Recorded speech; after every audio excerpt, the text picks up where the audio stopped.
պարոն Վարդանյան, այդ գրավադրման հետ կապված դրան համաձայնություն ձեր կառավարությունն է տվել։ 1, ինչով 2 անգամ ընդրում։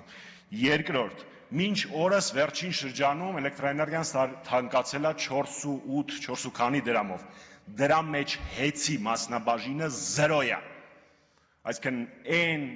որ հիմա մենք բոլորս էլեկտրաէներգիայի համար վճարում ենք 4 քանի դրամ թանկ, դա մեջ հեծի մեղքը 0 է։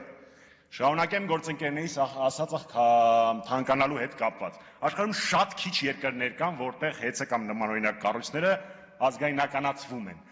Բոլոր այդ տեղերում թանկացում է տեղի ունեցել։ Անխտիր, որտեղ ազգայնացվել է, թանկացում է եղել։ Ու բնականաբար ձեզ ձեռ է տալի, որ Հայաստանի Հանրապետությունը եւ Փաշինյանը աշխարհում հանդես են գալիս որպես եկեղեցու դեմ պայքարողներ, կաթողիկոսին բարեմասնություններ ցույց տվողներ, դրանով եք հայտնվել միջազգային մամուլում, Էջմիածնի վրա հարձակվողներ, եկեղեցուն պաշտպանող Սամվել Կարապետյանին բանտարկողներ ու այսպես շարունակ։ Վերջում երկու միտք։ Միտք համար 1. Սիրելի քաղաքացիներ, նույնիսկ Facebook-ը